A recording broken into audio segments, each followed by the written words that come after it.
We are now live on air with Brittany, and this is going to be a good time. We got an hour of your time here. So blessed to have you on board. And thanks, Ted. Looking forward to this one. The questions are going to be good. The answers are probably going to even be better. But without further ado, let's get right into it. Cool. Thanks, Ted. Awesome. Hey, guys. How's it going? Hi, Diane. Hi, Marissa. Hi, Young. So cool to see you guys here. Yeah, I'm really excited for today's talk. I didn't prep anything specific because you guys had a lot of great questions at the end of last week's talk. So I just took a screenshot of them and I just pulled them up now.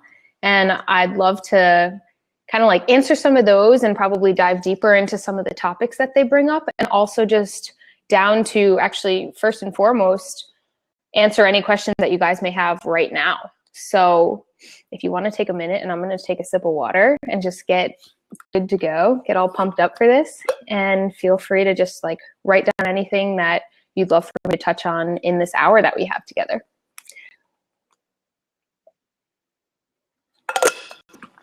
I'm at this really cool Airbnb space right now, which is nice because you guys might know I live in an RV usually, which is awesome. I do love my RV, but sometimes it's really nice to like spread out and have the space. And this one has a lot of nice light, and it feels really good to be in here. And I feel good knowing like got an internet connection and I'm all good to go.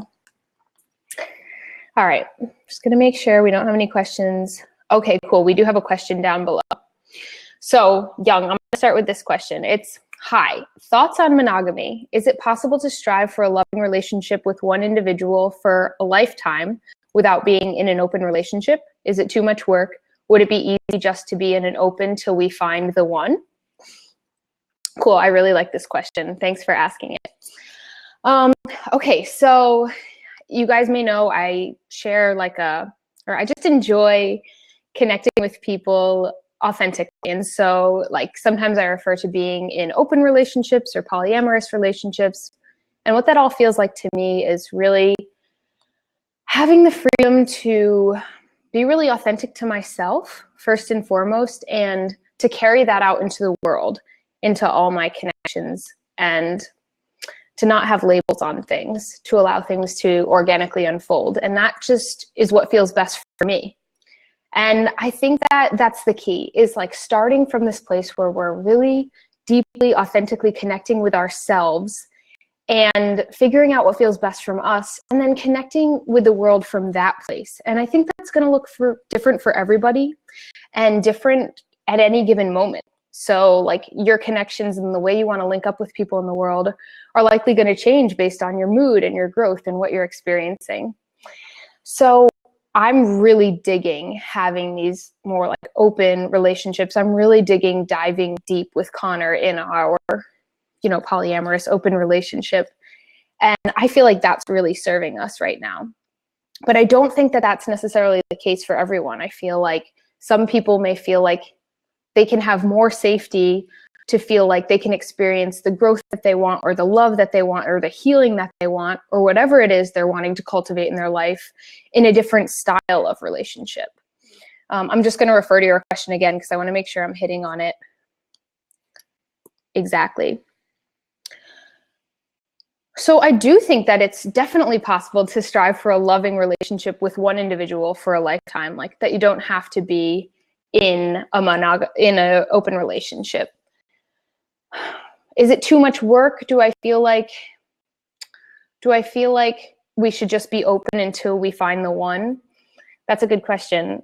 I feel like this finding the one thing is an interesting way to look at it. What it's been feeling like for me recently is that if I'm really in sync with myself, everybody I meet in any given moment is the one, meaning like they're the one that works for me to be linking up with in that moment. Like right down to the person that you meet on the street that like gives you a smile and you give them a smile. Like that moment was right there for both of us, for them to be the one for you and you to be the one for them. And I feel like relationships aren't feeling so much as like, who's my one life partner forever and ever? It's more like, what feels really ideal for me? right now, and for that person too, and where's our overlap and where can we link up. I do feel really excited about like sharing as much space with people as I want. And like with Connor right now, it feels so exciting to think about like long-term, like, wow, yeah, we could do so much stuff together. But I think sometimes it can feel like a lot of pressure on relationships when we feel like we have to like decide all up front, like this person's the one and I'm going to be with them forever. And this is going to be everything to me. And I'm going to be everything for them. And no matter what, we're going to stay together, because people really grow and shift and change. And so I do think that there's beauty in being open to connecting with a lot of different people as you're growing, because we have a lot to offer the world. We have a lot to offer people that want to grow alongside us, and a lot of people have a lot to offer us. So it feels like that's really a benefit to us. And I guess being open to that for me is like being open to more of my own self-growth. So I think in answering your question, I'm realizing that a lot of my thoughts on relationships lead me back to what's important to me and what I want and my journey, and how do my relationships fit into that. So I think based on that and like where we are in any given moment, any type of relationship structure could work, and thinking about things as being open to connection all the time, whatever kind you're looking for, might be like a nice way to feel like you can always be open to like the life that you're ideally hoping to live. I think I kind of answered your question, Young. I hope that that's helpful. I love that. I love your responses, and I love that question. I'm going to look at some other ones here on this side.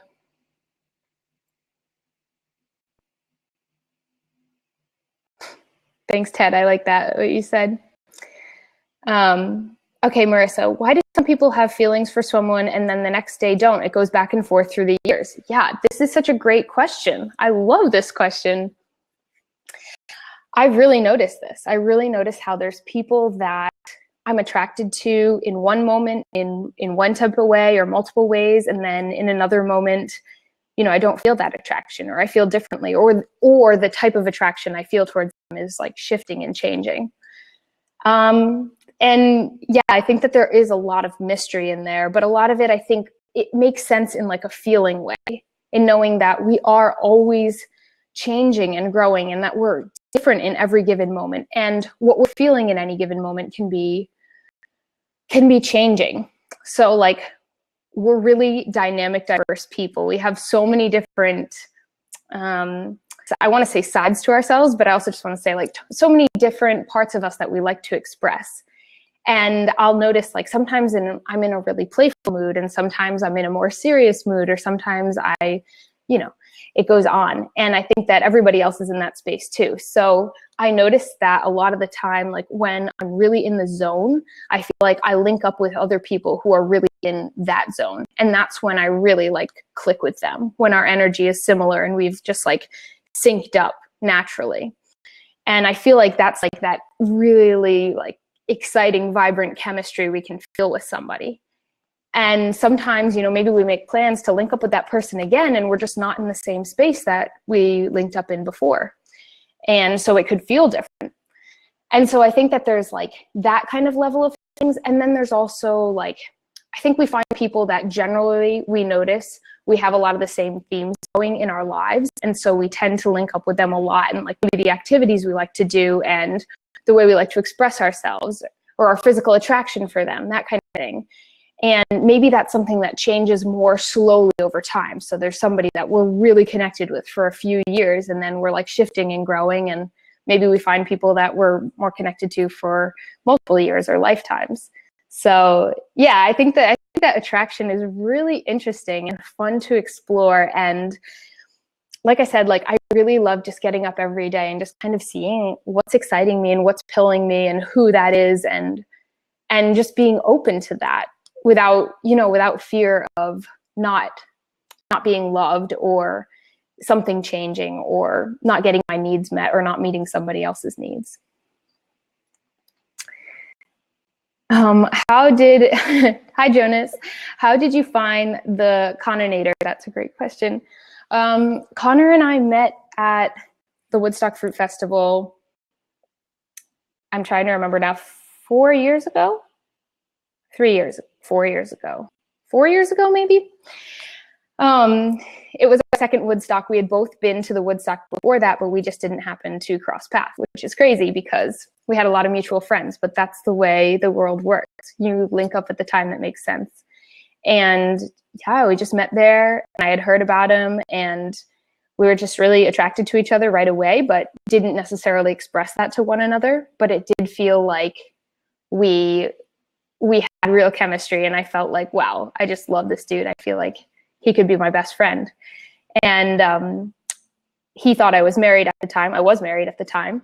And so he told his friend that he was interested in me. He's like, oh, dude, she's married. And so he kind of left that there and was pursuing other things. And I just like kind of like left a partnership and started traveling with somebody else and doing all this stuff. And we stayed in touch, and first started messaging, and then started talking on the phone, and then started visiting each other in different parts of the world, and then started, living together and spending a lot more time together. And here we are.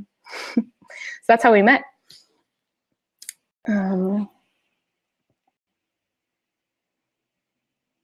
Carbonobler, nature, bi, and poly. I like that you say that, Jonas. Yeah, that's really beautiful. I'm sorry that I cut out of audio and video for you, Young. I hope that wasn't for everyone. Let me know if I do cut out for you again. What's my favorite book on relationships? Who's your favorite mentor when it comes to relationships besides, of course, Connor? Okay, this is a great question. I get this question a lot, like if there's books or works that have inspired me. And I've heard that there's a lot of really good ones on relationships and on like open style relationships. And the truth is I've never read them. I've never read any books on that kind of stuff, but I bet they'd be really enjoyable to read.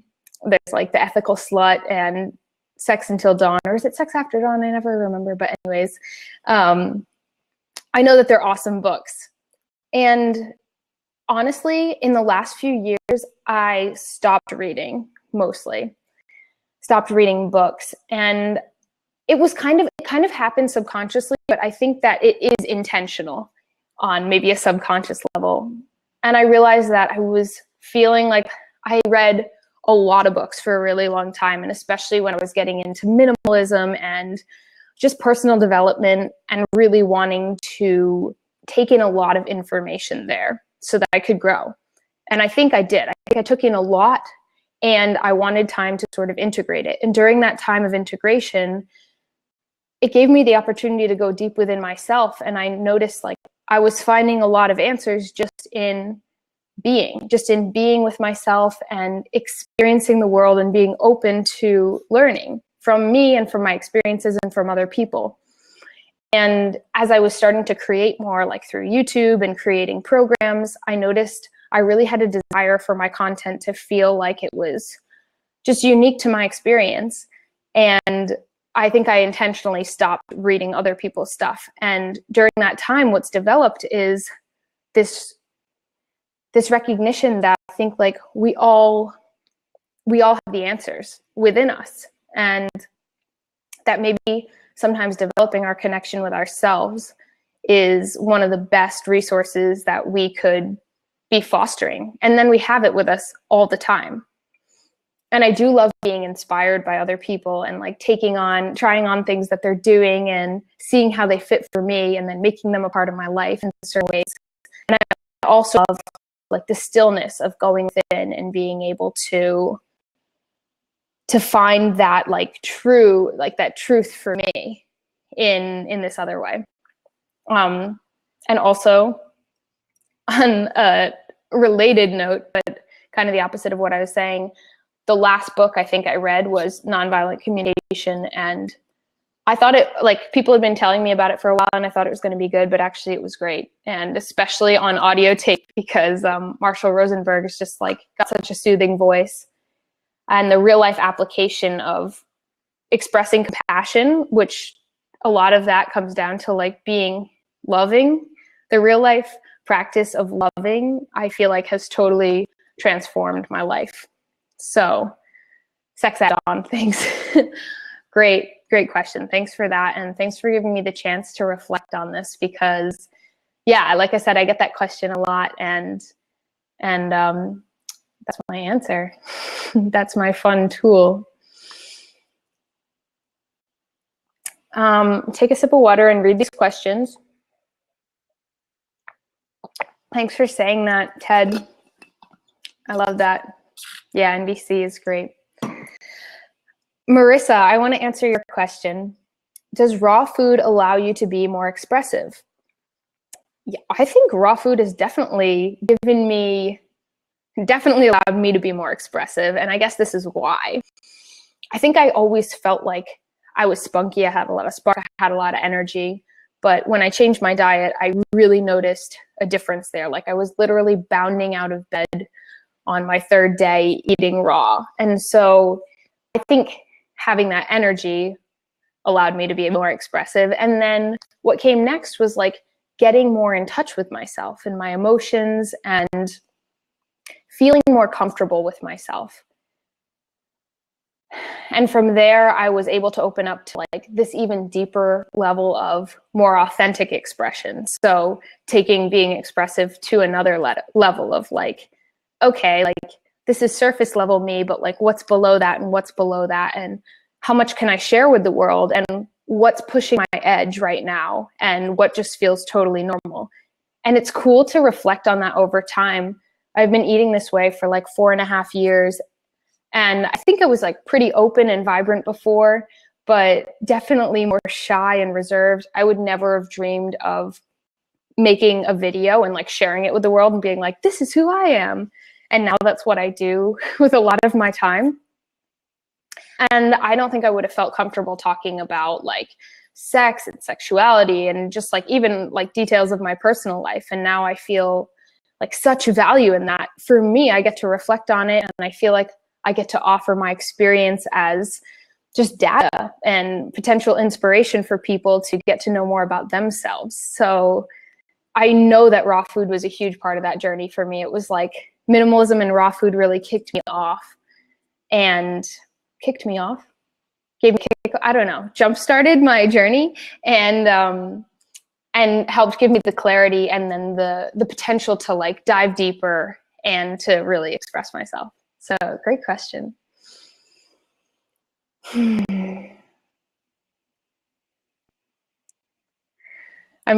just reading on the side here. Jonas, you read NBC as well. So cool. Softer skin too. I wonder if that's referring to raw food or something else, NBC. But raw food anyway has totally given me softer skin. Marissa, that's awesome that you've been almost raw for 2 months. A lot more feelings for you. Yeah, totally. I really noticed that for myself. I felt like at the beginning it was like I was on a high because I had all this vibrancy. I was digesting better than ever, was feeling all these benefits. And then I started to feel like really emotional. I just had a lot of feelings coming up. And it was like there was no manual for that. You know, I could like read like, oh, is this something I want to be eating or not? But when it came to what was coming up for me inside and what I was feeling, it just felt so overwhelming. Like there was nothing numbing everything for once, and I couldn't numb it, you know? And I think it was a great time to learn more about myself and to find ways to soothe myself, you know, without food, to find tools that I was definitely using food for, and then also just like not having the energy to process on a deeper level because I was like sick or whatever thing. Definitely like with more clarity and understanding comes this opportunity to go like another layer deeper and another layer deeper. Yeah, that's my pleasure. I'm so glad that you guys are here and asking and commenting in such a great way. I feel like it's like a conversation that feels kind of one-sided, but not, because I've got your words here. So that feels really good for me. Young, your question, have you and Connor thought about having kids? Sorry if this is too personal. I honestly don't think you could ask me a question that's too personal. So this is my last Q&A on my own. So if you want to ask me personal questions, now's the time to do it, and I encourage it. But yeah, I'd love to answer that question. Yeah, we have thought about having kids. We actually just made a video about this because the topic excites us a lot. And yeah, like I said, I'm really open to just waking up every day and seeing what unfolds. And I think he feels the same way. And also some of that includes like talking about things that excite us when we're feeling excited about them. And having kids together or a kid together has been something that's been exciting us for a while, which is really fun. And I don't feel like I want it to happen right now, but I do feel excited about the dream of it in the future. And I feel like really excited about doing it with somebody who's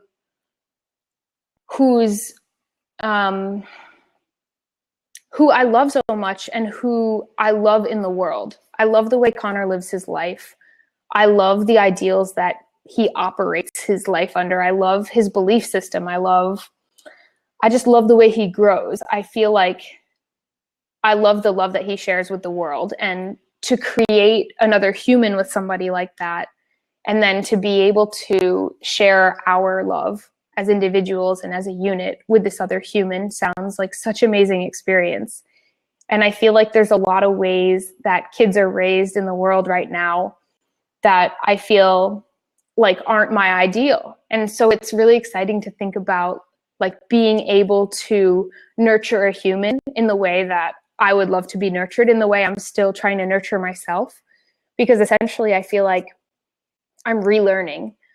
I'm unlearning all this stuff that's like not serving me, and I'm relearning. And the more time I spend with kids, like I really love spending time with kids. And when I do, I'm just always blown away, like that we're born into this world so perfect and so wise. And I'm just excited to get to know my kid in the future and to just ask them questions. I actually just said to Connor today, like, we could do a book that's like, just ask like so-and-so the name of our child, and just like ask them these questions that they're going to have like these simple, beautiful answers to that so many of us are like trying to learn our way back to. So I'm really passionate about the idea of having a kid or two kids or something like that with Connor. So that's really fun to think about, and to do it like really odd and travel the world and be polyamorous and just go for it.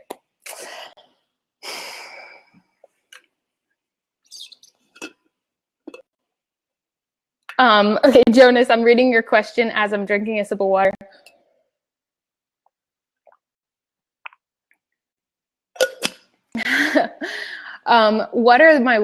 What's your worst food combo, but not to waste time in playful fart way?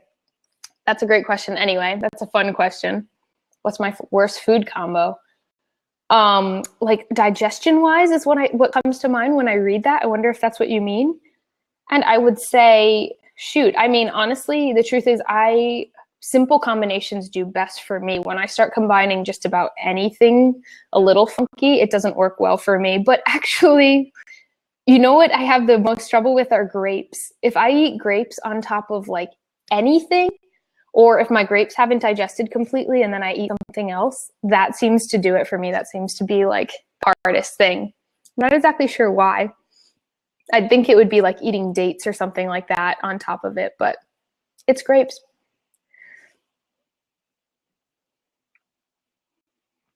Okay, I'm reading on the side here from Ted. What's something you felt Woodstock did really well this year, and what's something they could improve on the next year for the future? Okay, cool.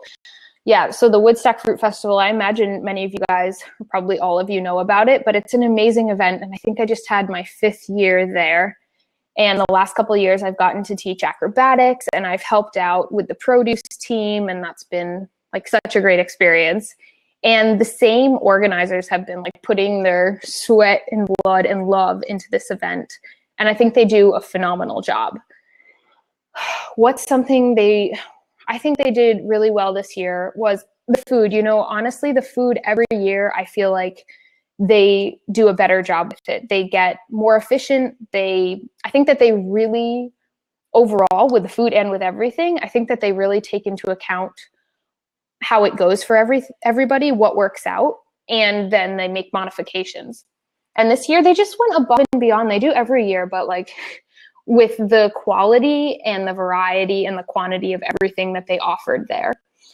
And I got to spend a lot more time with Michael this year, the organizer, the big papa of the festival, and really appreciate every time I connected with him how much he loves the festival and how much of his heart he puts into it. And it's so like not about the money or anything like that for him. Like he's like, what do you think? Did people really like this durian or that one? He's like, I don't care. Like we'll get the more expensive one. Just like, what do people like? What do you think is going to make people happy? What do you think people want?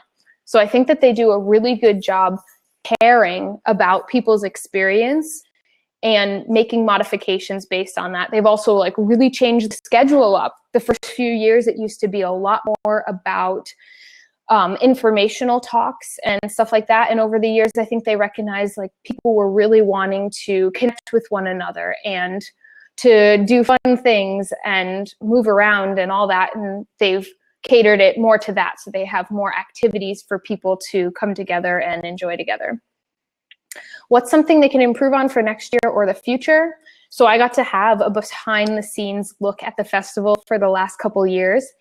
And I think that's something that they could do is simplify it. That's often my answer to a lot of things, but I think that they could simplify and organize it more. And I think that they're on top of both of those things, which is really cool. They don't have a lot of people running things. So I think that's something that they could do. And again, like this is something that I've gotten to talk to them about, and they're thinking about it too, is just like, how can they organize and delegate in a better way? Because for example, there are 100 volunteers and the volunteers help run just about everything.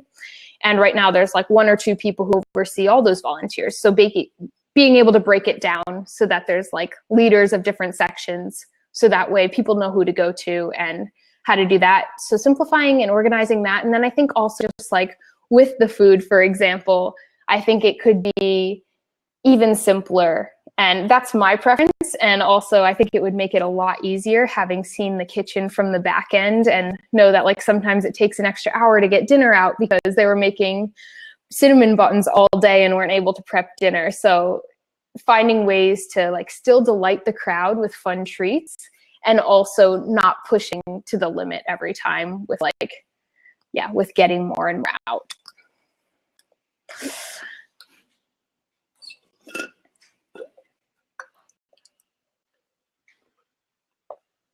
Simple meals. Yeah, Ted. Okay, Marissa, your question. Before you die, what would you like to see in the world be different? I know I want to die a vegan, but what is the mark you would like to leave? Wow, that's a really cool question. Oh, I feel so excited to be able to answer that question right now. Okay, I've always had this dream, and this is it. I want everybody to be able to really dive into what makes them come alive, what they're so passionate about, what they love, what makes them tick, and to be able to share that with the world. And that's it. I want a place where everybody gets to live their passion every day, and that they get to live from that place where they feel so good and they're so filled with love, like that nothing else can come into their space, or that, things come into their space, but it's the contrast that's good and it helps them grow. But that really every day, everybody gets to live their dreams. And I've noticed, and I feel like from that space, it's just, life, it feels so abundant. There's so many possibilities. We get to link up with all these different people. We get to collaborate in ways that everybody's doing something they love, and it never feels like work. And I feel like with everybody doing that, the mark that we can leave on the world, it's unstoppable. And it's something that would just roll through the generations. And it feels like all love-based to me. And I think that's why I love sharing about what I feel passionate about and what fills me with love and joy, and encouraging others to find what fills them with that, because I think that's like the real magic. And there are things like eating a plant-based diet that are a piece of it, and it's a big part of it, but it's just a part of it. There's so many elements to it. And I just love experiencing people in their flow.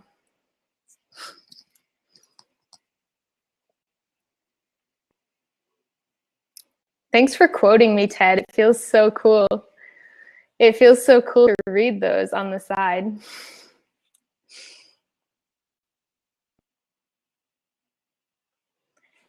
I like what you said, Marissa. I want to die in a vegan world is what I meant. Okay, yeah, that makes sense. I love how you want everyone to be happy. Yeah, I feel like happiness is really contagious. And a while ago, I started realizing that one of the best things I could do for myself and everybody was feel good. Really simply put, like, feel good. But I started doing this thing, which was like, before I make any decision, I'll just like get in a space that feels good, and then I'll make a decision. And it felt like from that place, I can really create the life that I want. And I noticed anytime I would feel like I had to make a decision, or I felt resistance, it was just like, like I didn't feel good. Whatever decisions came out of that weren't in line with the type of life I wanted to live. And so I feel like my only real job, my only real thing that I need to do is like feel good and take care of myself, and then like create from there. And that all happens really naturally. What would be your best 5 staple fruits if you could only eat 5 fruits for an entire year? That's a great question. That's really fun to think about. And also, like, maybe you know what I mean? Like, that's also kind of like so incredibly challenging to answer, but I appreciate it. Okay. Well, sugar kiss melons. I feel like I could just mono sugar kiss melons for like a year or 5 years straight and be totally content. But definitely sugar kiss melons. That's what I eat like whenever possible, and I just can't get sick of them. I don't want to be repetitive, but I kind of want to say watermelon, because that's the other thing that I eat the most of. I really love melons. Shoot, but like watermelon or really good cantaloupe. So, okay, sugar kiss melon and watermelons.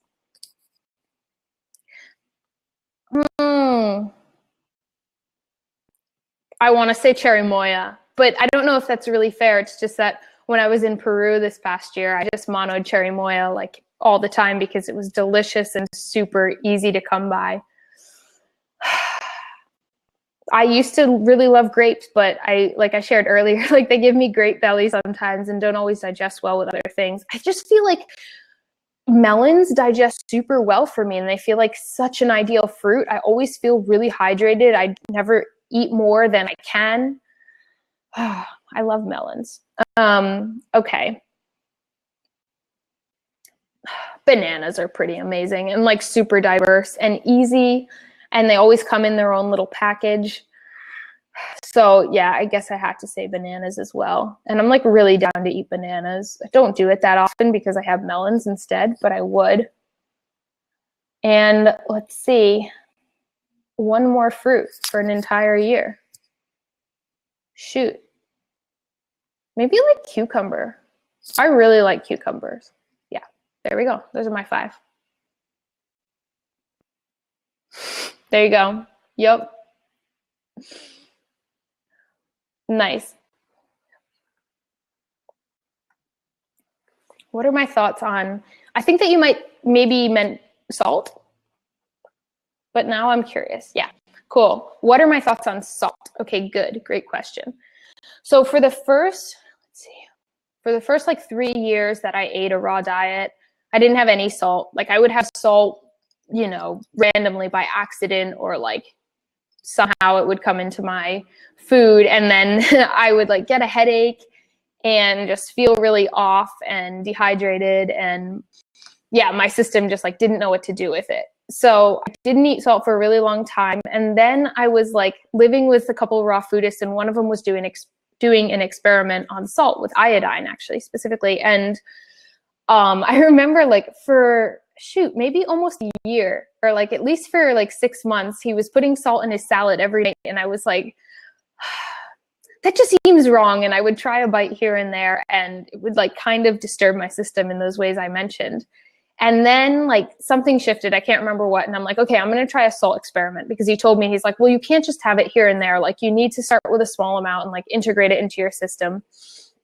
And so I did, and I like ran this salt experiment, and I noticed that I was sleeping a lot better, and that like I didn't usually have cravings, but sometimes if I would start to feel like tired, or I was having like a situation arise in my life that brought up a lot of emotions for me, and I would feel like, oh, I need like some sort of a food, like I want to go make something with like tahini, or like just some like, I was craving a food for like not a hunger related reason, that I wasn't having those cravings anymore, because I think that in part it was because I was having more regular salt. So I think it was about like starting like a year ago, maybe a year and a couple months ago, I started adding just like a little bit of salt to my salad at night, and I've just kept doing it. And I think that, and I get iodized salt because I was supplementing, I was trying to like experiment supplementing with iodine before that, and it was like kind of helping my sleep. And then I really noticed my sleep felt a lot better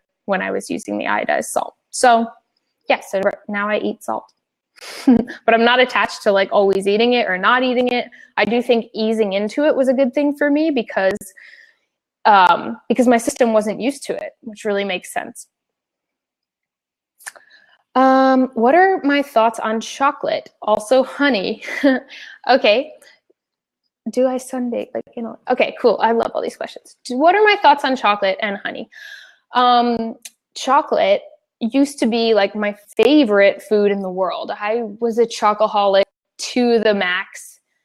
And I remember when I went raw feeling like, what the heck am I going to do? And I learned about carob right away. And so I started making like, you know, like banana carob ice cream and carob date sauce and all this stuff. And then I think like some amount of time went by, like maybe 6 months or a year, and I tried a piece of chocolate, and I just remember feeling like, ugh, like it just wasn't, I don't know, it wasn't what my mouth was looking for anymore. So that was really interesting to experience. And then more time went on, and I had some raw chocolate at different points, and it was kind of like overstimulating, I think, was what my mouth was telling me. And bigger so than that, because I will say that like I do really appreciate the taste of chocolate and like the flavor of chocolate. But more so than that was like the, I guess the caffeine from it. I just like, my system just couldn't handle it. And I've noticed if I've ever had like cacao nibs or something like that on like my banana ice cream, I just feel kind of like crazy and jittery, and like I have a lot of extra energy to expend, but it's not the kind of energy that I feel like when I get a great night of sleep and wake up. It's like this kind of like flittery, anxious energy that I can feel in my chest. And so it doesn't feel worth it to me anymore. But I really appreciate chocolate. And honey, I just don't really have honey. And I didn't really have honey before I followed like a raw or a plant-based diet. So I don't really have too many thoughts on honey, I have to say. I don't really know much about it, except for one time somebody told me it's like regurgitated bee, what did they call it? Regurgitated bee something. And I was like, that doesn't sound so pleasant. But I don't like, yeah, I can't say I have like really thought about honey much before.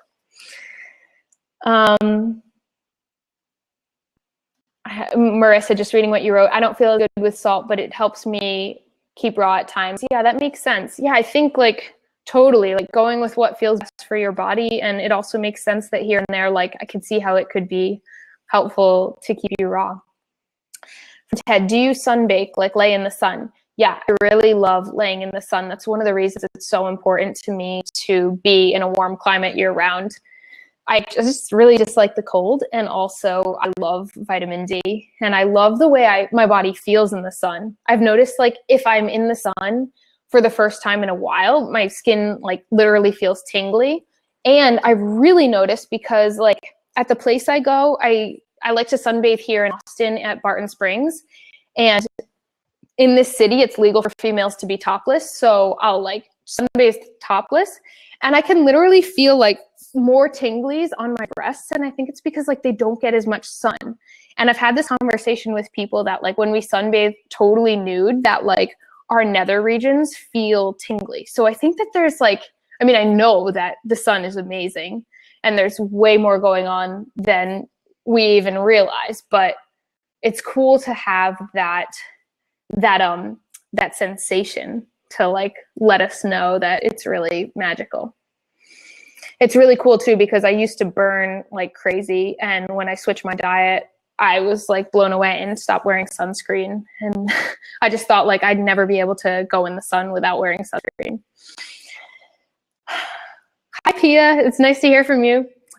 Is it normal to feel hungry a lot in the beginning of a raw vegan lifestyle? My issue eating raw is that I never feel completely satisfied. That's a really great question. For me, it was like, well, let me start over. I think for a lot of people, yes, it's normal to feel hungry when they switch to a raw vegan diet. And I think it can happen for a number of different reasons, and it's different for everybody. One of them is like oftentimes they're not eating enough calories, and that makes sense because raw food is not as dense as cooked food, and so you need a higher volume. And a lot of times, like our stomachs aren't accustomed to eating that much volume of food, so we're just like not putting as much in to accommodate for the amount of calories that we need. So we're just going to be hungrier.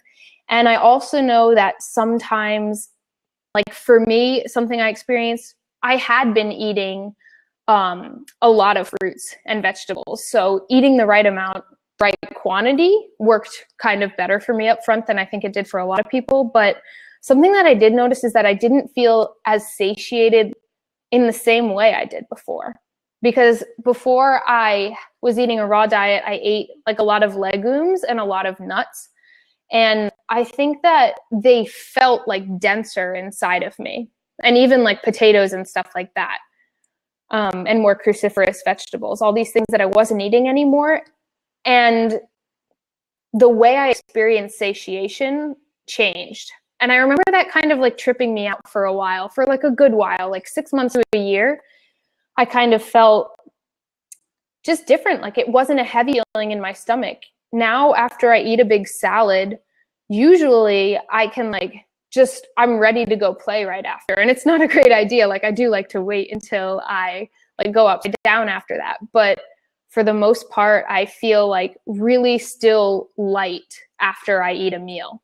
So I think it's totally normal, Pia, that you're experiencing that and they're not feeling completely satisfied. One that did help me in the beginning was using Chronometer, just to get a sense for how many calories I was eating. And so if you haven't checked that out, it's like an app that you can use on your phone or a website, and it helps you track your calories. And it's cool because you can set up like, they have one for like the 80-10-10 ratio if you're going for that, or I think you can play around with like the caloronutrient ratio and just kind of see like, okay, how many calories am I getting? Am I eating a lot of fat? Am I eating enough carbohydrates? Like that kind of thing.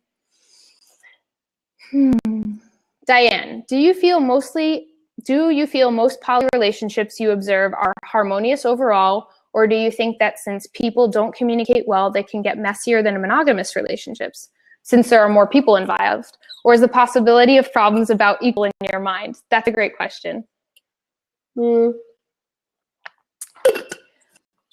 Yeah, I love the way you phrase that.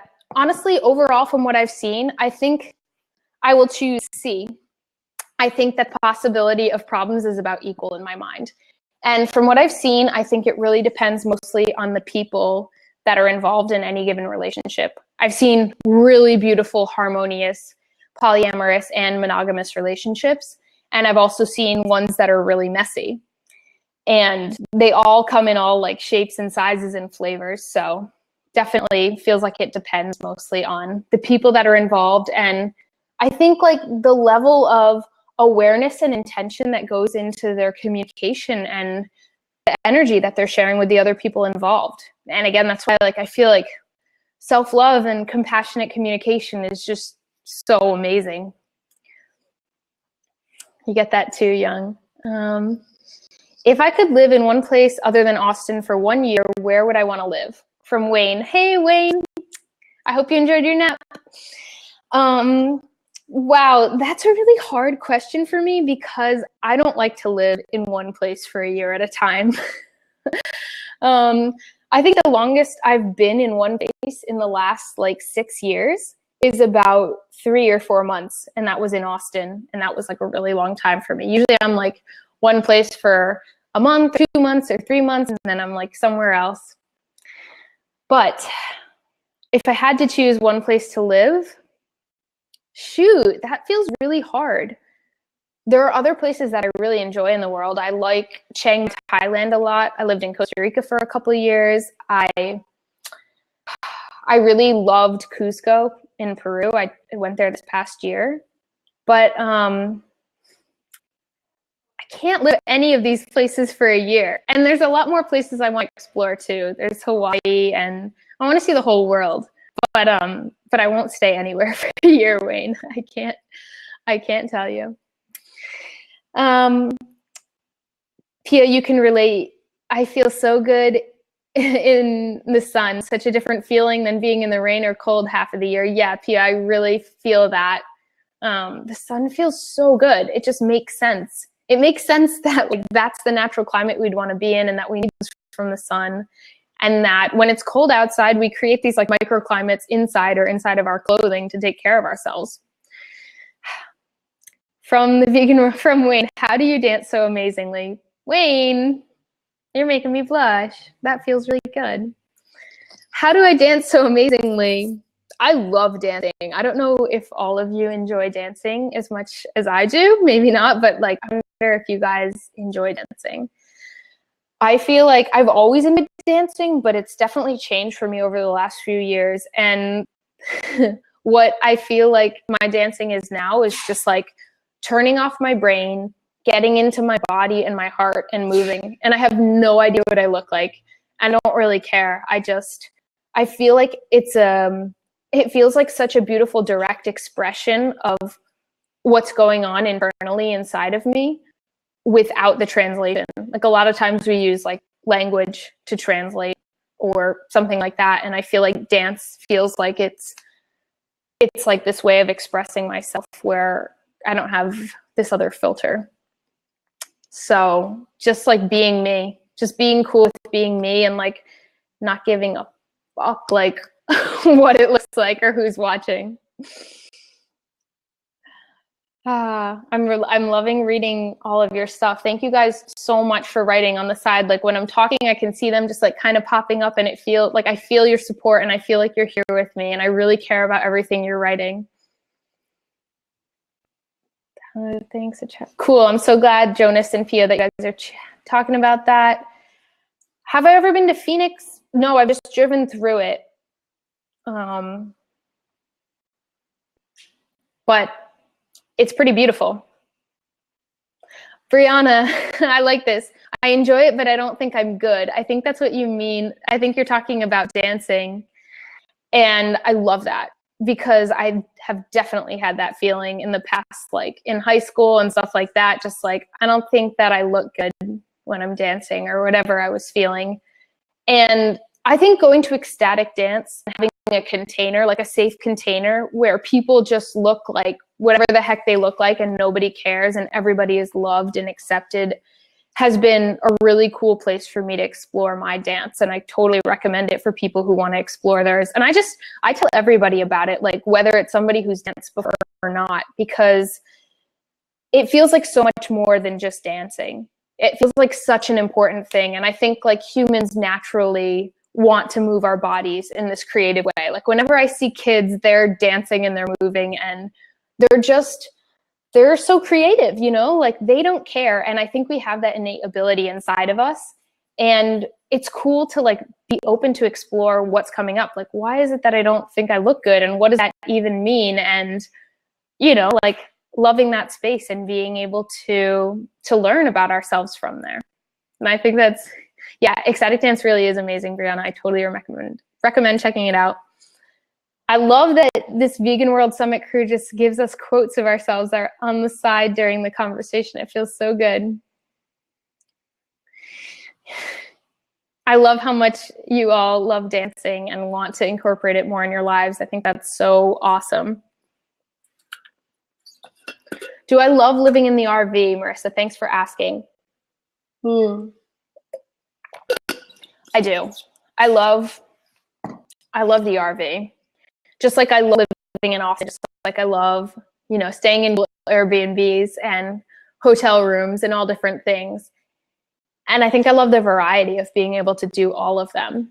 The RV offers me things like freedom and coziness and the cool fun factor and the simplicity and the ease in a lot of cases. And I really love that. And then sometimes I'm craving other elements of life. And so, that's why I love living out of my backpack too, or living in an Airbnb or a hotel room. Gosh, there's so many fun ways to take care of ourselves with our homes.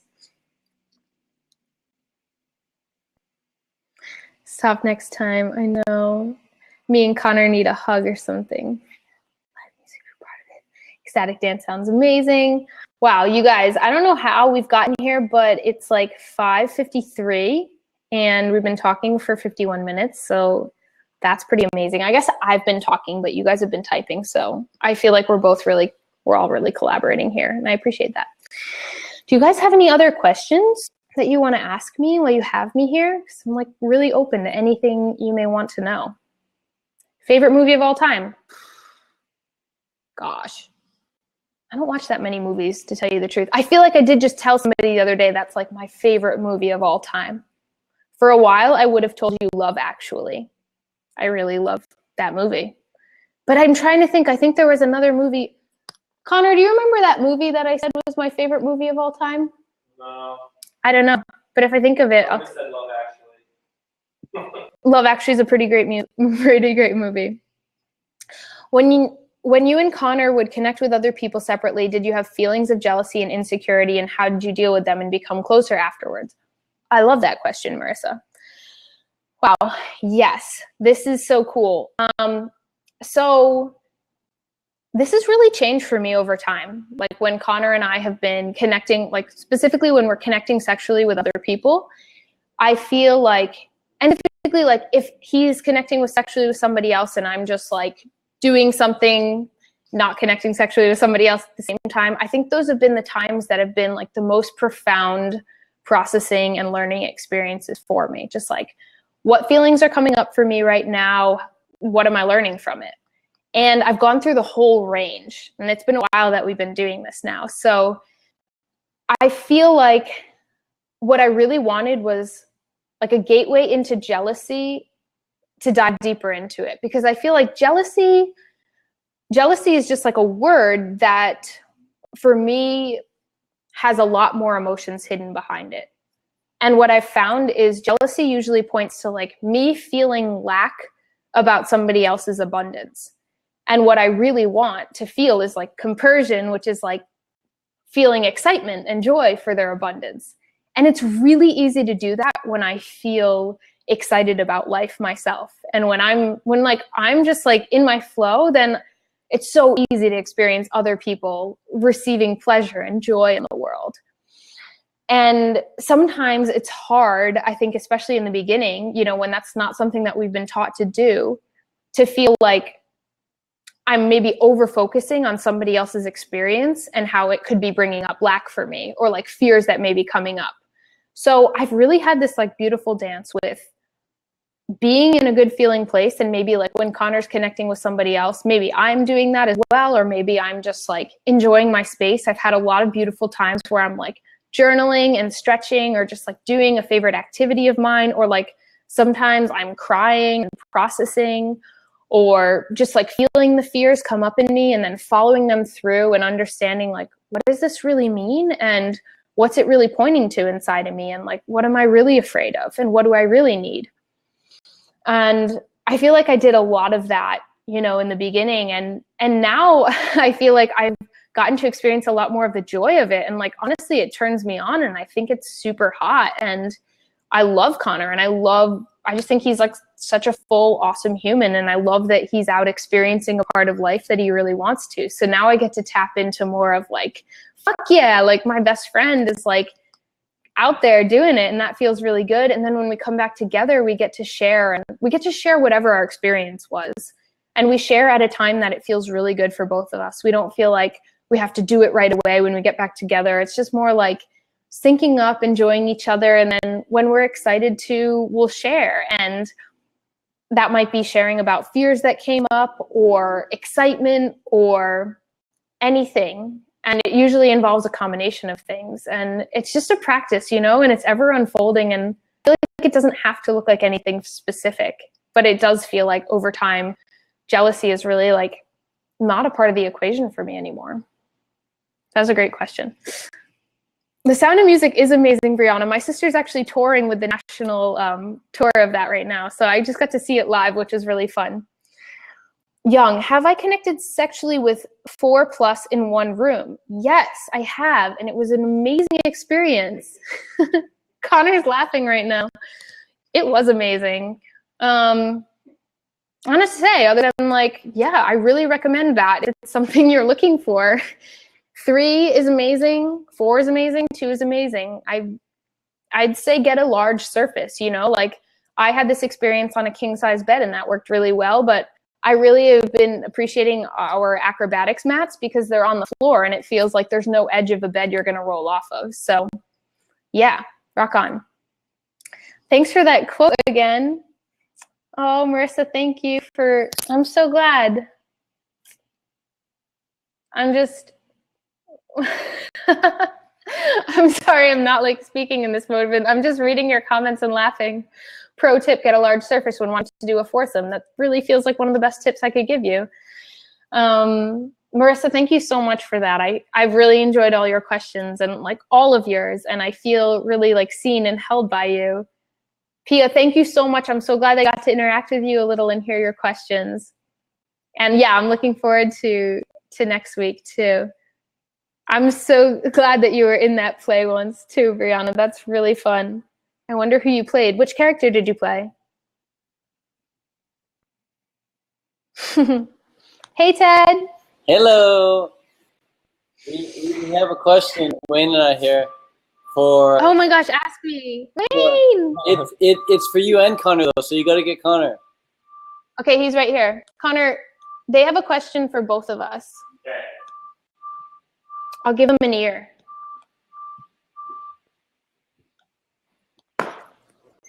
Whoa, hey, whoa. Yo.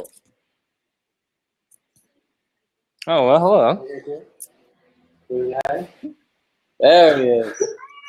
Oh my god. What's up, guys? This is That's You cool. guys fun. look so good. I like that a So lot. the question is, how do you and Connor set your schedule with that time planning thing that you do together? How exactly do you go about planning your day? With the what thing? Oh, the time schedule. Yeah. Well, it looks something like this. It's laminated.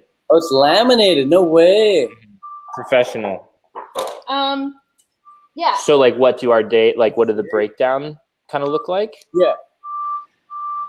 Okay, so like we like to have like freedom and some sort of a set schedule because I think that feels helpful for us. So in general, it's like we do acrobatics in the morning, then we have like some business time, then we have some dinner time, and then it's either like acrobatic stuff, other business stuff, like maybe out in the world doing stuff. And that's kind of like a general overview. Yeah, I would say like the most basic is like acro, business/self time, dinner, acro, business/self time, bed. Yeah. But Love that's all- like, but like it however, changes. whatever we want to do, Yeah, like really. But it's sometimes nice we to wake have. up and like make love, and then Yeah. we're like, oh, we'll like do some acro tonight. Yeah. Acting is so important for you guys. It's always there. I love that. Yeah, It's at least on there one time a day, if at not least, two. if not two. And So admire that. if you guys, if you're alone, like if Brittany's out or Connor's out, how do you practice acro alone? Like, what's like the one go-to thing you do to practice acro? Oh, Oh, okay. this is a good question. That is a good question. Because actually, Connor was just like out of acro for a little bit. Yeah, I got sick and then I hurt my back. So like in total of healing and everything, it was like almost 10 days or something. Yeah, a week and a half. Yeah. And I did a lot more hand balancing. So I was doing like handstand conditioning, hand balancing on canes. And I also played with other people in acro, like went to jams or met up with people and did stuff with them. Solo stuff, handstands, and then flexibility stuff. And then just like general kind of movement, body weight exercise. It's like fluid though, you know, not really like push-ups, more like dancey, like roll around. Yeah. Thank you so much. And up next, we got Connor, yeah? Hey, Yay. Quinky Dink. Love you guys. Thank you so much And for being there. we don't need to switch over because I'm just going to use the same computer. So. Yeah. Cool. Well, we're just going to end this session, and then we'll call up Connor in about a minute's time for the next audience. Cool. Thank you guys so much. Cheers. See you soon. Later.